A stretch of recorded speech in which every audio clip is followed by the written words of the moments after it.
nacido ni un rayo de sol para verte. No las tengo todas conmigo. Me deslumbras, me hipnotizas. De repente renaces despierto. No pido nada. Hoy sé que te quiero. Donde sea que haya un dominicano, ahí estaremos con él, porque somos Banreservas, el banco de todos los dominicanos.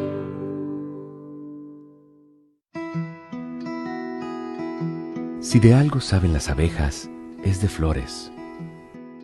Hay de todo tipo y para todos los momentos. Lo importante no es solo su color, tamaño o forma, sino lo que hace sentir cada una. Y para esos sentimientos trabajan. Igual que el Banco Central, que trabaja para hacer florecer la economía y que sientas estabilidad. Para ese sentimiento de tranquilidad, para ese sentimiento de crecimiento y desarrollo, para que la primavera llegue a todos los sectores y los planes de muchos den grandes frutos. Banco Central de la República Dominicana, 75 años trabajando por una estabilidad que se siente.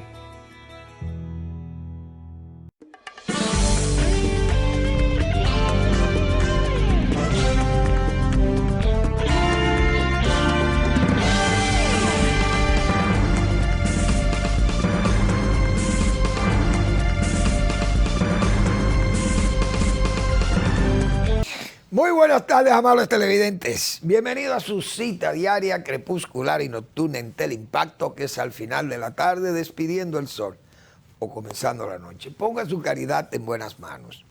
Apoye el Patronato de Lucha contra el Cáncer de Villa González, incorporado, 809-443-8010. El Hogar Escuela Santo Domingo Sabio espera por usted. Avenida Independencia, casi esquina Avenida General Gregorio Luperón en Santo Domingo. Bueno, hoy en el mundo está la noticia de 20 años atrás. Se inició la guerra en el Golfo Pérsico contra Irak, básicamente. Estados Unidos desplegó un ejército enorme allí. Su ejército y colaboradores, gobierno como el de España, participó, Polonia, recuerdo, Inglaterra, no sé si de Australia, creo que habían también soldados. Hasta República Dominicana participó con una brigada. Pero bien, se hicieron muchísimas conjeturas y se dijo de todo, del imperialismo norteamericano. Estados Unidos fue allí a robarse el petróleo de Irak, porque tomaron de pretexto que Saddam Hussein tenía armas de destrucción masiva y que eso fue la excusa para bombardear a Irak. E incluso se pone de ejemplo esa guerra para poner los crímenes de los Estados Unidos en esa guerra de Irak. Los crímenes de guerra o crímenes de lesa humanidad, porque ahora con el caso de Rusia, entonces se quieren hacer las comparaciones. Sin embargo, Estados Unidos pudo haber borrado a Bagdad a bombazo, pero no, aplicó bombas dirigidas. Bombas que daban en los blancos específicamente. Los palacios de Hussein de Saddam Hussein, todo lo destruyeron, pero eran bombas inteligentes. No estas bombas brutas que están cayendo en Ucrania, que las mandan a atacar un cuartel y entonces caen en un bloque de edificios y matan civiles, niños y viejos y de todo se van ahí. A lo loco, como se dice. Entonces Estados Unidos fue un error invadir aquel país por mala información o una información errática, pero hay que ver también la situación en que estaba Estados Unidos cuando se inició esa guerra, que acababa de perder 4.000 almas, humillado por unas bombas, diríamos, civil, de aviación civil, como si fueran cohetes. Y esos aviones, nada más y nada menos, fueron estrellados. 2 en las Torres Gemelas de Nueva York, 2 torres icónicas del mundo. Pero uno de ellos cayó en el Pentágono de los Estados Unidos. Vamos a estar claro, el centro militar de los Estados Unidos, del poder militar. Entonces, no hay duda que todo ese terrorismo islámico se asociaba casi a toda la zona, no hay duda de ello. Podía sospecharse que el propio Saddam Hussein aportaba dinero y aportó dinero, siempre se sabe, a esas causas de los iluminados del islamismo, o los fedayines. Al mismo tiempo se bombardeó Afganistán, más luego porque era refugio del señor de Al-Qaeda, que ya era un confeso ejecutor de esa matanza, de esa tragedia que hubo en los Estados Unidos, y todo el mundo sabe que el mundo cambió. Después de eso, el mundo tuvo un cambio, porque el terrorismo fue una guerra abierta que inició Estados Unidos. Y el terrorismo, desde Irak también habían terroristas, y se luchaba, no con armas de destrucción masiva, como se dijo, pero fue un dictador que llegó a gasear una población kurda indefensa ante esa causa. Y fueron gaseados y muertos miles, decenas de miles de seres humanos por lesa humanidad. Asimismo, en la guerra ilegal con el propio Irán, gaseó a los militares de Irán. Entonces era un régimen que ya se había ganado, además un régimen de oprobio y criminoso y delincuente, el de Irak. Estados Unidos lideró ese grupo de naciones y se lanzaron contra ese dictador. No es que estaban abusando de un demócrata o abusando, no, es quitando del medio a una cosa terrible también, no hay duda de ello, pero con argumentos, con una escapada argumentaria muy distinta a lo que realmente era. No hay duda de ello. Pero Estados Unidos comenzó a pelear sus 3 guerras. La de Irak, la de Afganistán y la guerra contra el terrorismo, que no fue fácil para los Estados Unidos. Hoy hace 20 años que se dio inicio a esa guerra. Y recuerdo que los enemigos de los Estados Unidos señalaron que esa guerra Estados Unidos la inició para robarse el petróleo de Irak. Eso fue lo que dijeron. Pero resulta que Estados Unidos ni se robó el petróleo de Irak, ni controla el petróleo de Irak, porque hoy prácticamente el petróleo de Irak lo va a controlar China, que no tiene nada que buscar allí, supuestamente. Pero ahora se ha hecho la potencia interesante en la zona y ha unido incluso a Irán y a Arabia Saudita en una alianza increíble, porque hay que ver lo que es Mohamed. ¿Cómo que se llama el tipo? ¿Cómo es que se llama? Mohamed Suleimán. El príncipe Mohamed, de ahí de Arabia Saudí. Un criminal. Criminal probado, que mandó a matar y a descuartizar a Khashoggi, un periodista saudí. Fue eliminado en Turquía, en un consulado de Arabia Saudita, y descuartizado por agentes del régimen saudí.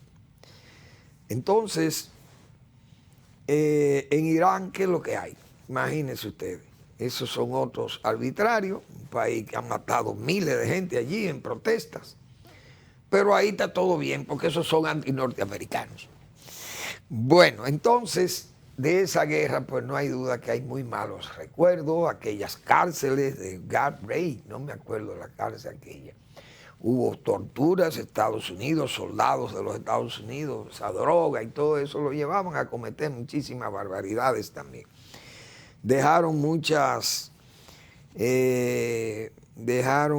una estela de problemas ahí. Pues los soldados americanos no saben, donde quiera que llegan también, pero no son ladrones. Nadie puede decir que un soldado norteamericano se robó nada en Bagdad, ni siquiera piezas valiosas de la cultura babilónica. Esa cultura del Tigris y el Éufrates, señores. De ahí no se perdió una pieza, no se ha acusado a un soldado norteamericano, digo yo. No se ha acusado a un soldado norteamericano de robarse una pieza de valor de Irak. Una pieza de valor no se robaron los soldados. Y pelearon su guerra en Faluya. Peleada casa por casa contra los insurgentes. No borraron el pueblo a bombazo como hace el de Rusia. Hay que estar claro. Entonces, Estados Unidos tiene un comportamiento que, aunque uno sabe que hay esos excesos, porque son guerras muy difíciles de librar con enemigos también que usted no lo ve. Imagínense ustedes que cualquier persona, una mujer envuelta en una falda ahí y una manta, cualquier cosa, es forrada de droga, que está de explosivo que puede estar, imagínense ustedes. Pero es un aniversario doloroso tener que, porque fue mucha la gente que murió. Entonces en Irak se desataron los demonios de esas diferencias religiosas entre chiitas y sunitas, y las bombas explosionaban donde quiera y eso no había paz. Yo creo que ahora que se ha estabilizado aquel pueblo, pero está luchando ahí con una posible democracia o una pretensa democracia. Pero vamos a ver dónde llega. Irak ha sufrido mucho, pero la zona sigue más o menos estabilizada. El ISIS nació de esa guerra, no hay duda, y fue combatido por Estados Unidos también y por los sirios y los turcos. Bueno, el asunto es que mal recuerdo de esos 20 años de la guerra de Irak. Estados Unidos, George Bush hijo, inició esa guerra allí, muy difícil. Bueno, los incendios forestales del país. ¿Qué es lo que vamos a hacer con los incendios forestales? ¿Qué es lo que va a hacer el medio ambiente? ¿Qué va a hacer la Fuerza Aérea Dominicana? ¿Qué van a hacer los cuerpos militares que tienen que cuidar el bosque? Porque los helicópteros, los aviones que hay ahí, qué sé yo, hasta los helicópteros de los narcos y las avionetas que le han incautado a los narcos, esos aviones, ¿dónde están esos aviones? Vamos a vigilar el bosque porque vamos a quemar este país. Y las autoridades dominicanas, ¿de qué que están? ¿Para qué vamos a tener en unos hangares allí? Ni que unos helicópteros, pónganlo a vigilar los bosques, a ver de quién es que está, a qué manos criminales. O la espontaneidad de las dificultades del bosque, que la sequedad y qué sé yo, la falta de lluvia, de humedad puede generar incendios. Bueno, pero vigilemos los bosques. Porque el colmo sería, señores, que los bosques nuestros lo estén quemando manos haitianas. Porque eso sería lo último. Y que la autoridad nacional se quede como expectante, mirando. Yo no entiendo esto. Con toda honestidad no lo voy a entender. Bueno, señores, la sociedad nacional ha sido estremecida hoy con el caso de los exministros José Ramón Peralta, Donald Guerrero, el señor, ay Dios mío, Gonzalo Castillo y otros funcionarios de menor rango en el régimen, pero con importancia, como el señor Camaño, el área de Contraloría. Otros funcionarios se han mencionado, pero no aparecen en la lista de presos.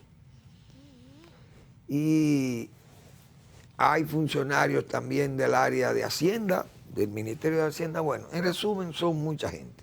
Se habla de 19 o 20 implicados en ese caso.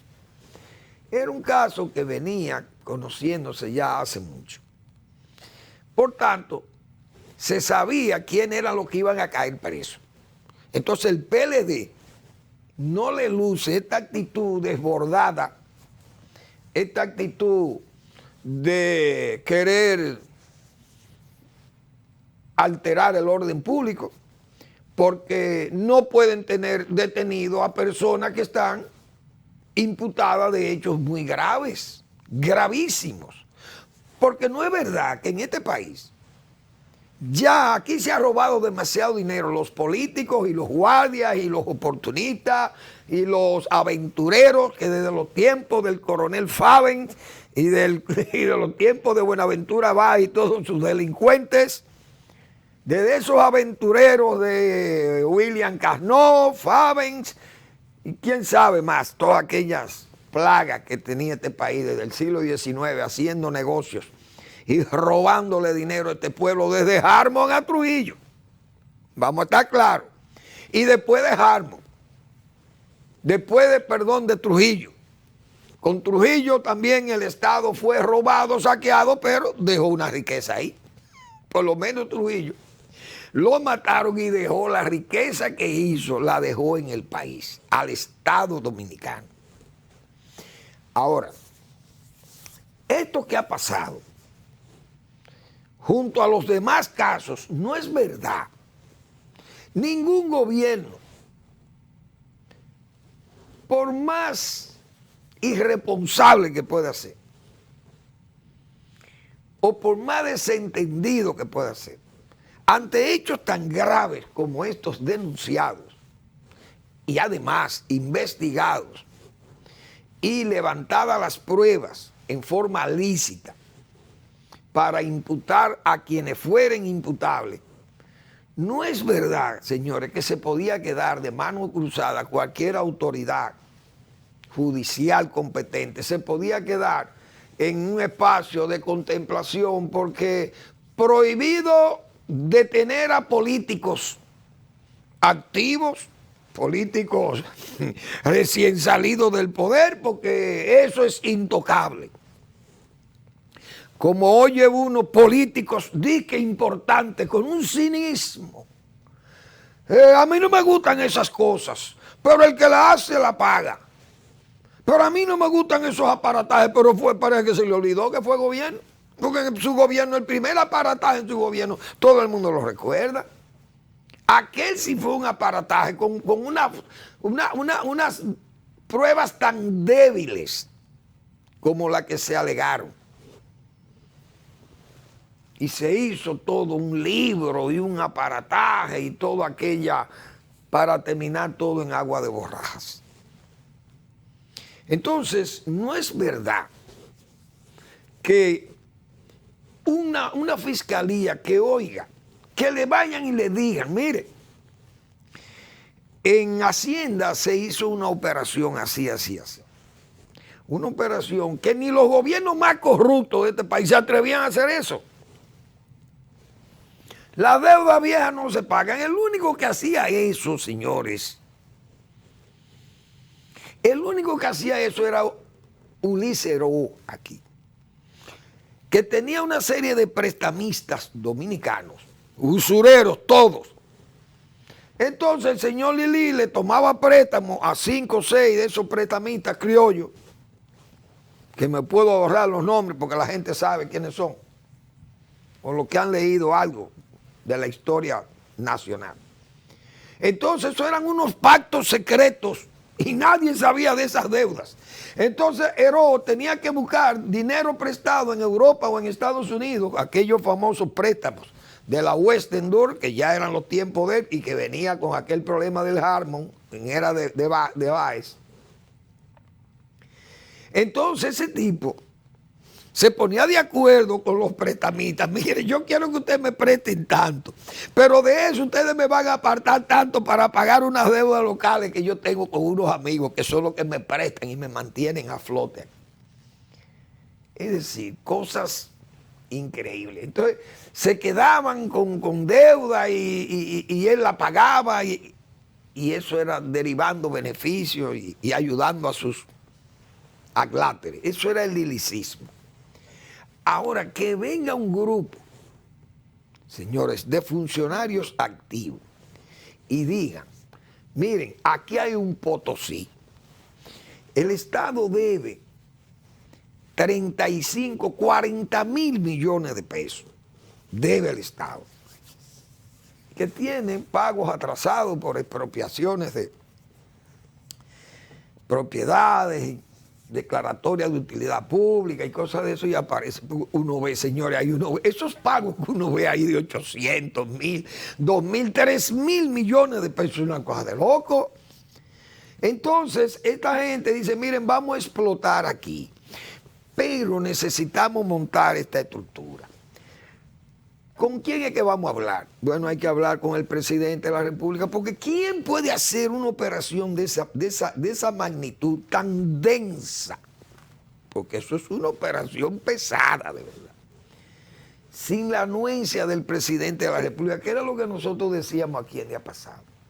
Primero, ¿cómo se puede obviar al jefe del Banco de Reserva en ese momento, usted pagarle a un individuo cualquiera 590 millones de pesos, cheques de 75, 80 millones de pesos a un simple empleado de una compañía? Esa compañía tener que pagar más de 500 millones de pesos, solamente ese, aparte de todo ese entramado de gente que fueron esas cuentas buscadas. Miren, vayan ahí, que ese es un Potosí, y de ahí vamos a sacar el dinero para sacar de circulación a Leonel Fernández, para quedarnos en el poder y tapar todo ese desastre. Señores, ¿cómo esas cosas se pueden quedar? Dice que si sacamos eso ahora, eso es persecución política, pero por Dios, ¿qué es lo que se quiere? Que el país lo incendiemos por las cuatro esquinas. Vamos a una breve pausa y regresamos.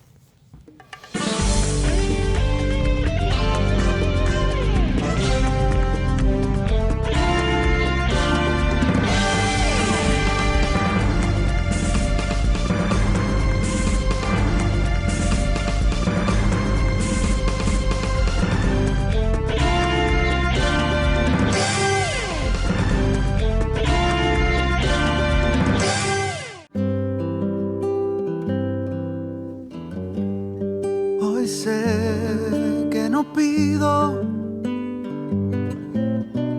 ni un rayo de sol para verte, no las tengo todas conmigo,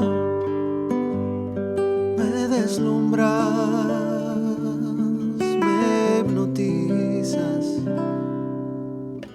De repente renaces despierto, no pido nada.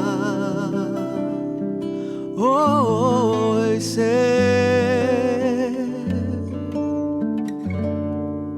que te quiero. Donde sea que haya un dominicano, ahí estaremos con él, porque somos Banreservas, el banco de todos los dominicanos.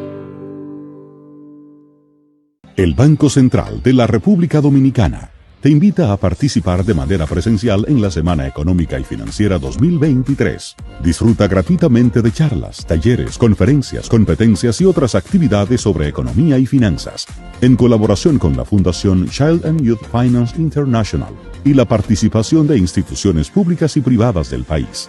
Desde el 20 al 24 de marzo, de 9 de la mañana a 5 de la tarde, en el auditorio del Banco Central y en la Oficina Regional de Santiago. Banco Central de la República Dominicana.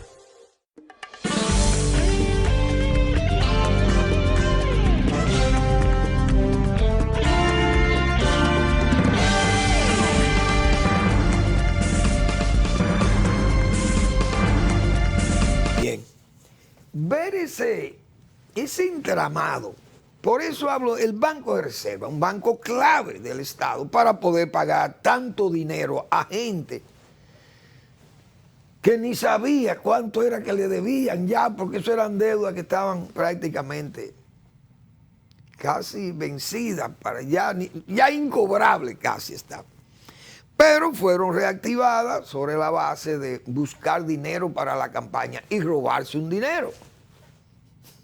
Ahora, señor, esa operación Calamar, fíjense que fue bien establecida porque fueron los puntos clave. Banco de Reserva era clave para poder pagar esas sumas de dinero. Porque ¿qué banco podía pagar esa cantidad? Y levantaba sospechas y eso iba a ser un escándalo.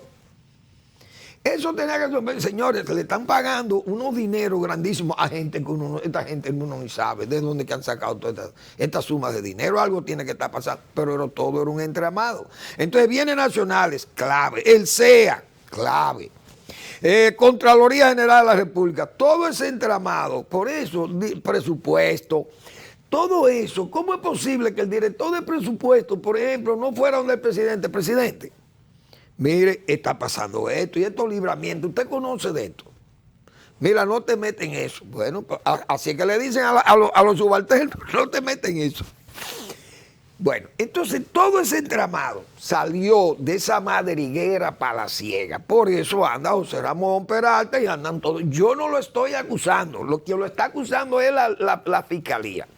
Ahora, quienes lo van a juzgar a ellos, lo van a sentenciar o a liberar, si no esas pruebas no son muy débiles, es los jueces, son los jueces, no los fiscales. Los fiscales están cumpliendo con el trabajo, claro. Nosotros siempre decíamos aquí, como mucha gente también lo ha dicho, que era bueno acelerar esos casos para evitar que cayeran en tiempos preelectorales o electorales, porque inmediatamente iba a salir el sofisma como escudo, o esa escapada argumentaria, o esa, como yo le he llamado otra vez, esa apelación exculpatoria de que es una persecución política. Porque todos los políticos, desde que se hartan de robar en los puestos públicos y que el poder lo nubila y lo aloca, entonces después que salen del poder y salen de esa riqueza que no pueden probar, entonces dicen que es persecución política, pero que ya eso es un argumento viejo que no se lo va a creer nadie. Claro, la historia la callada se venga, siempre hemos dicho nosotros. Entonces los funcionarios de este gobierno, porque yo no voy a decir que estén robando. Mire este señor dice, el señor Bisonó, ministro. Entonces hacen unos actos políticos que uno sabe que eso cuesta mucho dinero. Señores, cuídense. Entonces esta gente está en el poder y van y hacen un acto y llevan 20 millones. Eso cuesta mucho dinero y ustedes no ganan para hacer eso. ¿Quién paga eso? Eso me lo ayudan a mí que me dan. No, te lo están dando al ministro, no le están dando al fulano de tal, sino al ministro es que le están dando el dinero. Y hacen esos actos. Después, cuando viene entonces, persecución política. Y nosotros hablamos de un acto en Santiago, 2 actos políticos que se han hecho desde agricultura, sabiendo uno lo que se mueve ahí. Y el gobierno también está callado, sordo probablemente. Entonces también le dan pie a que la oposición diga que lo están persiguiendo, no hay duda. Pero, aunque la oposición diga que eso es selectivo, que es político, estamos hablando de un caso muy grave, porque es que estamos hablando de un dinero que está ahí robado y confesado. Entonces, ¿cómo parar aquello? Porque eso huele a persecución política. No, entonces acusen o ganen el poder y vengan y hagan lo mismo con esta gente. Pero este país tiene que salir de este atolladero, de este lodazal. Siempre nos quejábamos, muchísima gente, nos quejábamos de que el Ministerio Público estaba muy lento y que esas cosas lamentablemente iban a caer en fecha no conveniente para los juicios. Hoy estamos viendo esa realidad. Claro, eso no da pie para que un acto vandálico, el PLD quiera desbordar la calle o haciéndole creer a la autoridad que con la ebriedad de la calle ellos van a impedir el juicio, y no es verdad. El PLD que sepa que está hundido, que el danilismo murió con este caso, porque si Danilo Medina no está en ese grupo de apresados, es porque han sido tolerantes con él. Si hay una intervención política en ese caso, es que Danilo Medina no esté implicado ahí, porque es que tiene que haber una incriminación, porque, señor, en el tiempo de Salvador Jorge Blanco, en tiempo de aquel juicio, que a Salvador se le acusó de cosas de piña y cosas menores. Bien, pero hubo un papelito que lo incriminaba, decíamos nosotros, porque siempre dejan esos rastros. Y entonces aquellas compras, pero aquella millonada obtenida por un aglátere de él, que se hizo banquero de la noche a la mañana y supermillonario, entonces creó un ambiente de corrupción, de macro corrupción en el gobierno, y otros ministros que salieron muy ricos. Pero que Salvador es un hombre que no hizo uso de los recursos públicos para beneficio y lucro de él. Todo eso fue de una acusación de que era un juicio político. Vinieron 7 juristas de Venezuela cuando hubo el intento de asilo y se determinó que había crimen en los documentos que le presentaron a los juristas venezolanos para que ponderaran la acusación, y no le concedieron el asilo a Salvador Jorge Blanco. Entonces, aquellos eran casos menores, pero siempre se alega lo mismo. José Francisco Peña Gómez, que era un político maduro ya por la experiencia, y tal vez dijo, bueno, desaparecido Antonio Guzmán, un Salvador Jorge Blanco, preso, quedamos Jacobo y yo con este partido. Ya esos dos liderazgos se fueron a pique, que eran las dos tendencias más importantes del PRD. Ahora quienes vamos a manejar este partido somos Jacobo y yo. Y sacaron al PRD de ese juicio, José Francisco Peña Gómez. Y el PRD podía salir a la calle y amenazaba a Balaguer, pero sabía que se iban a enfrentar también con una roca granítica, que Balaguer no era fácil. Pero Peña Gómez fue inteligente y sacó al PRD de ese lío. Ahora el PLD ha querido revertir aquello y se ha lanzado a la calle y tiene unos dirigentes perdidos y locos que han querido, será sustituir la justicia o montar una justicia paralela, o la no justicia, que no exista la justicia. Entonces, eso es selectividad a la justicia. Usted querer que no le hagan un juicio a personas que están imputadas por hechos confesados. Ahora, el Ministerio Público no está pidiendo una condena definitiva. Eso lo tiene que evaluar el juez. Y ojalá entonces esas pruebas sean falsas para que se alegue que fue entonces una persecución innecesaria, porque las pruebas son muy débiles. Pero si las pruebas son como dicen ahí los documentos, no es verdad que es una persecución política. Usted le quiere dar el carácter de persecución política. Entonces, ese vandalismo que hoy fue a lanzar piedra y todo eso, eso no es política, eso es una turba.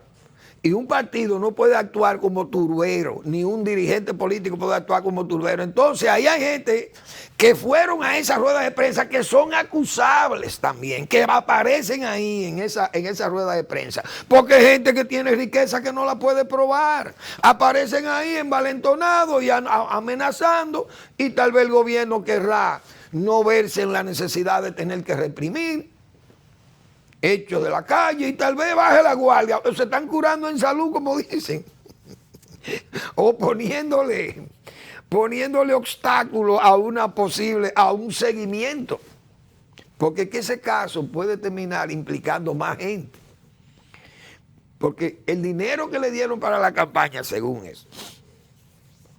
Entonces, fíjense cómo se excluye a Danilo Medina de ese expediente, siendo el actor principal del caso.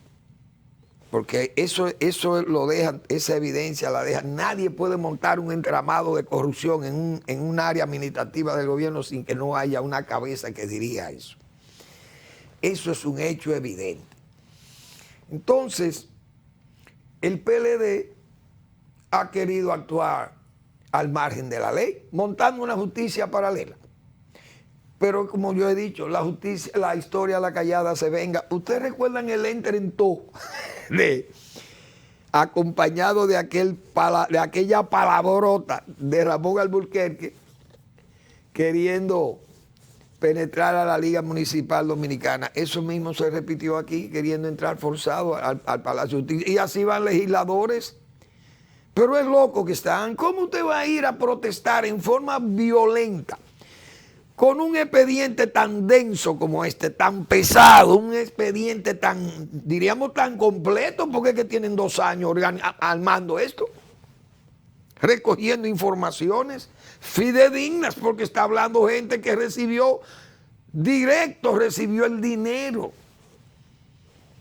que le entregaron para el asunto electoral? Entonces, todo esto, si uno lo ve para atrás y ve el por qué Danilo Medina escogió a Gonzalo Castillo por encima de aquellas flores de un día, porque Gonzalo no estaba en candidatura. Pero en vista de que el régimen estaba tan malogrado de corrupción, la familia y todo, y Danilo Medina era consciente de todo lo que estaba pasando, dijo, bueno, no puedo aventurarme a dejar en el poder a una gente que yo no tenga la confianza y que ya esté comprometido con estos escándalos.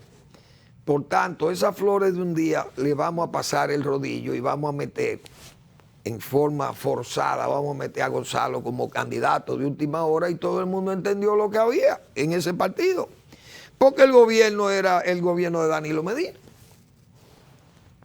Gonzalo aplastó a los demás. Bien. Ahora ya tenemos la maquinaria armada para buscar 6 o 7 mil millones o 19 mil millones para hacer explosionar a Leonel Fernández. Vamos a inventarnos este Gonzalo y vamos a hacer de Gonzalo un hombre estelar. Es decir, tenemos aquí una estrella fulgurante que es la sensación del momento, un hombre tan refractario, y lo vimos después, cómo fueron aquellas entrevistas y todo aquel caos, aquellas deficiencias que mostraba este señor, y todas aquellas debilidades en la palabra, en la idea, en la organización, un desastre. Pero Danilo Medina sabía por qué estaba escogiendo y seleccionando a este joven, para hacer lo que hicieron. Hoy, como la historia la callada se venga, fíjense cómo se queda todo develado. Ahí está quitado el velo que cubría esa convención en que se le señaló todas las inconductas y todas aquellas trapacerías que hubo en esa convención, y además cómo aquella Junta Central Electoral se prestó a esa charlatanería, y entonces forzaron la salida de Leonel Fernández y se le dio el plan. Porque el plan era sacar a Leonel Fernández de circulación, montar ese candidato. Nosotros nos quedamos, ganamos, yo no pierdo estas elecciones. Claro, porque él tenía que preservar todo ese trapiche que yo siempre dije aquí. Cuidado, ustedes verán mañana. Porque, señores, los años que uno tiene, no solamente viendo los casos de República Dominicana, que son escasos.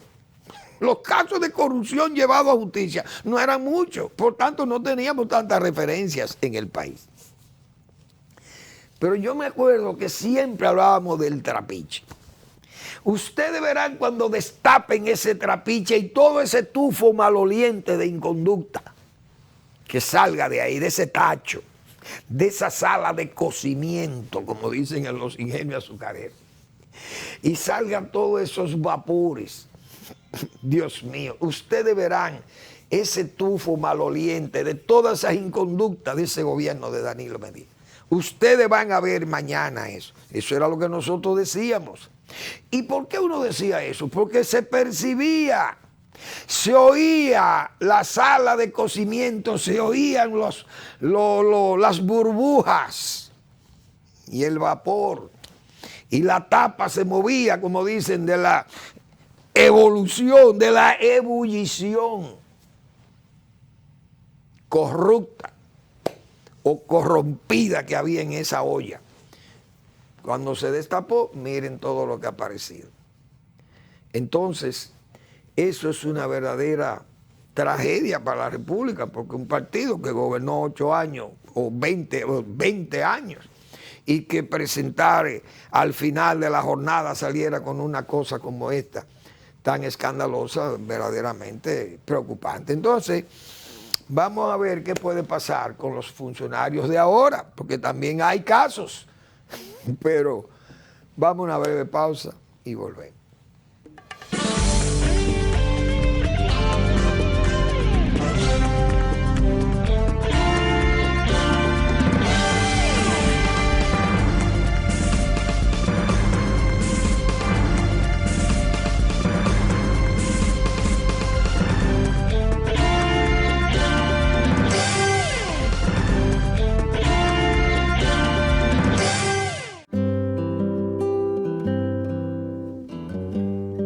Hoy sé que no pido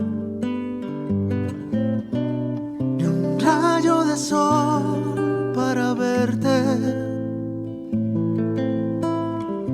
No las tengo todas conmigo.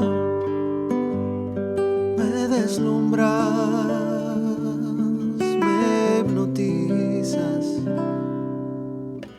De repente renaces despierto, no pido nada. Hoy sé que te quiero. Donde sea que haya un dominicano, ahí estaremos con él, porque somos Banreservas, el banco de todos los dominicanos. El Banco Central de la República Dominicana te invita a participar de manera presencial en la Semana Económica y Financiera 2023. Disfruta gratuitamente de charlas, talleres, conferencias, competencias y otras actividades sobre economía y finanzas, en colaboración con la Fundación Child and Youth Finance International y la participación de instituciones públicas y privadas del país. Desde el 20 al 24 de marzo, de 9 de la mañana a 5 de la tarde, en el auditorio del Banco Central y en la Oficina Regional de Santiago. Banco Central de la República Dominicana.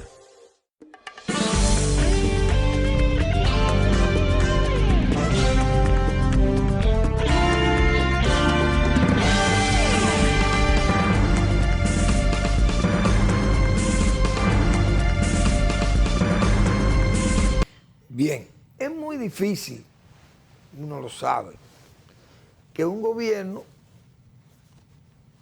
se autojuzgue, vamos a llamar así, o se autoimpute.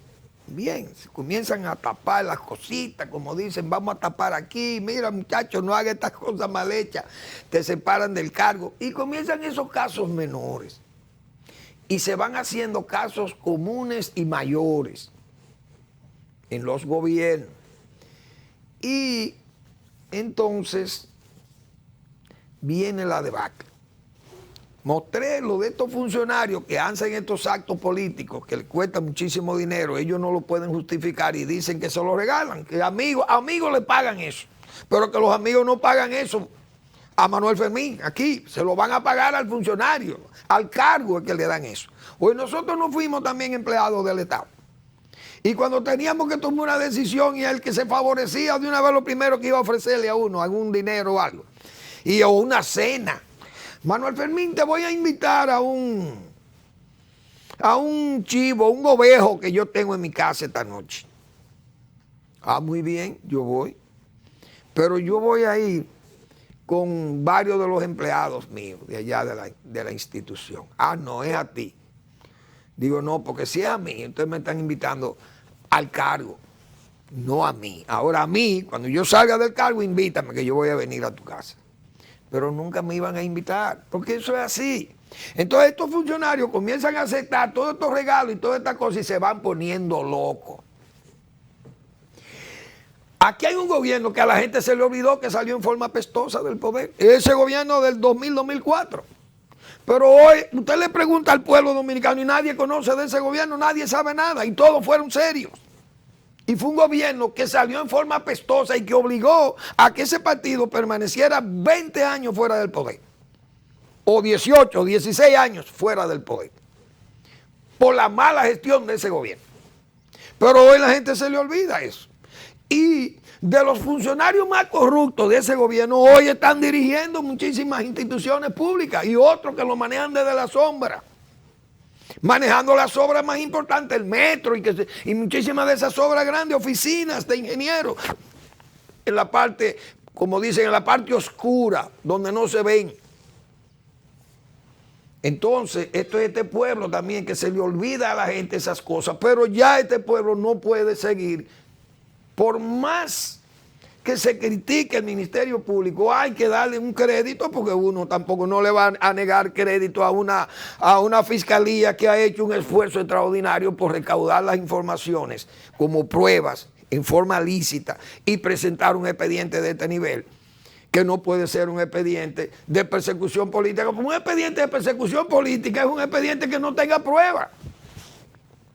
Que las pruebas sean tan débiles, pero que usted quiera montar ese show sobre la base de que las pruebas, están este montón de pruebas, pero es un montón de papeles. Pero si hay pruebas como esta que se están señalando, no es verdad que eso se puede catalogar de persecución política, porque la persecución política es cuando tú me haces un show.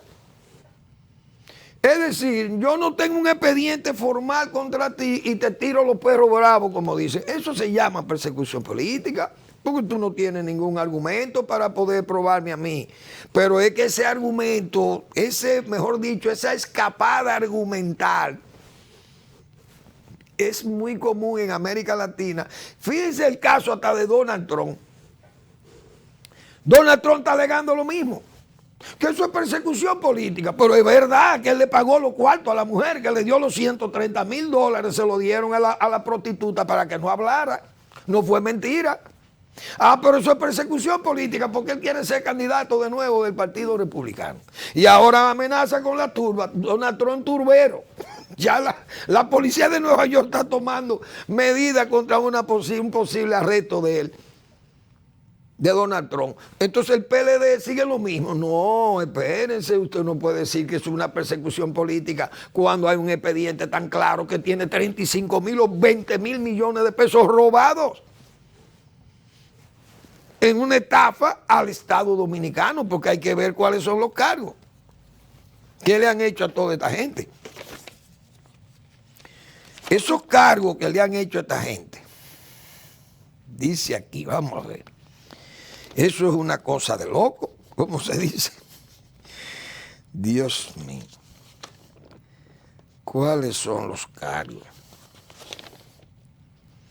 No, asociación de malhechores, estafa, esta es la estafa descomunal, yo diría. Asociación de malhechores, lavado de activos, desfalco al Estado, coalición de funcionarios, falsificación de documentos públicos y privados, sobornos, financiamiento ilícito de campaña. Eso está todo ahí. Y usted oye unas voces y plumas de alquiler y plumas agradecidas y voces agradecidas del régimen de Danilo Medina, que los hizo millonarios, radio y televisión incluido. Ahí están, y yo no tengo que mencionar nombres porque lo conoce todo el mundo aquí. Y esa gente tiene una andanada contra el Ministerio Público y contra el gobierno mismo. Pero el gobierno que no ha actuado, diríamos, uno sabe que hay casos, porque yo lo he dicho muy responsablemente aquí, que hay un mando superior que ha impedido que gente como Danilo Medina pueda ser reclamado. Y no es porque uno tenga una inquina ni nada contra Danilo Medina, pero es que hecho tan evidente, tan de bulto, tan obvio, como se dice, un caso como este, con la anuencia y la autorización del presidente de la República, y que el presidente de la República no esté incluido ahí, el expresidente. Es un acto, ese sí está politizado ahí, en ese aspecto sí está politizado, que al señor, diríamos al cerebro, al computador básico de todas esas cosas, no esté implicado o no esté detenido o llevado a la justicia. ¿Por qué? Porque ese fue el cerebro, de ahí fue que partió todo, de esa madriguera, de esa, diríamos, en esa madriguera palaciega, ahí es que está el cerebro de todo ese pillaje o de esa organización. Porque uno no se puede cegar, porque eso es un hecho de esa naturaleza, no se puede hacer sin la anuencia del presidente de la República. No se puede hacer, porque es que eso no se puede esconder. No es verdad que un funcionario de tercera o de segunda categoría ahí, o qué sé yo, el contralor, el director de presupuesto, mire, presidente, ¿usted conoce de esto? Porque alguien tiene que ir a advertir. Si el caso está politizado ahí en que la cabeza básica de ese calamar o de ese pulpo no esté ahí. Entonces, qué coincidencia. Los 4 casos más pesados, todo es gente del entorno o familiar o de seguridad y de intimidad del propio Danilo Medina Sánchez. Son los 4 casos más contundentes de corrupción administrativa o de daño o de que cumple con todas esas acusaciones de lavado y qué sé yo, y estafa mayor al Estado. Todo es estafa, todo se va, es estafa. Bárbaro. Entonces hay gente ahí que está revelado y que manda prácticamente a la revolución de la calle, a la ebriedad de la calle. Y creo que es un acto muy irresponsable por parte del PLD, que debe aceptar y debe por lo menos solicitar, pedir que todos esos acusados sean tratados con la vara o con la balanza de la justicia, con seriedad, que no se vayan a poner cosas que no son, o que un juez, porque lo más que puede pasar es que compren los jueces también. Y entonces, ¿qué es lo que va a pasar? Es decir, las pruebas son lo que, por eso es que se tiene que juzgar con las pruebas. Pero el partido no puede asumir una posición levantisca, una posición revolucionaria, de asumir un papel de que democracia o caos, justicia o caos, caos. Porque eso no está en el librito. Ustedes no pueden jugar. Esa es una irresponsabilidad en un país que vive de la estabilidad macroeconómica, que vive diríamos, de situaciones externas nos afectan. Si nosotros aquí, además de los problemas externos que hay, de la afectación externa, que nosotros nos dediquemos a crear problemas internos para debilitar más la situación del país. La fuerza viva de este país tiene que decirle, ahí hay que decirle inmediatamente a ese Partido de la Liberación Dominicana que están actuando en forma atrevida e irregular y levantisca, que eso es de insurgencia prácticamente. Ellos no pueden aceptar eso, porque este país no puede estar jugando a ese desorden, a ese caos, con instituciones políticas que son las que están llamadas a preservar este país y la democracia. Entonces el PLD tiene que cambiar esa actitud inmediatamente y pedir perdón a esa actitud que ellos han asumido y a ese desorden, que hay que darle crédito a Jaime David Fernández, que por lo menos quiso llamarle la atención a un grupo de desorejados que quisieron prácticamente pegarle fuego a aquello. No sé si ese partido, la falta de ahora de liderazgo, o Danilo Medina que llame a capítulo a su gente y le diga que las cosas no pueden ser así y que hay que dejar correr la justicia. Ellos no hicieron un aparataje ahí cuando el caso de Brecht. Y ahora vienen con esta hipocresía hablar de que del aparataje, pero ustedes fueron los que iniciaron los aparatajes. Como el caso del líder que estoy hablando, de que en su gobierno todo aquel aparataje, todo aquel montaje político sin base, porque uno sabe que no la tenían, porque la mediocridad de los funcionarios que estaban no pudieron tener bases jurídicas claras para poder hacerle un juicio a la gente que le hicieron aquella levantada, como dicen en España. Y ahora vienen a decir que no creen en todo eso. Pero por Dios, ¿y con qué políticos es que andamos aquí en este país? Vamos a seguir con todos estos temas, porque la verdad que uno queda un poco afectados, digo yo, porque este país, por un juicio que le quieran hacer a gente que está probadamente demostrado que los bienes que tienen no lo pudieron adquirir en forma lícita y que ahora también quieran explosionar la república sobre la base de que justicia o caos, caos, para que el caos nos salve. Uy, ¿qué política es esta? Liberarnos del caos mediante el caos. Por Dios. Gracias por su atención. Nos vemos mañana en otra entrega de Al Final de la Tarde, despidiendo el sol o comenzando la noche.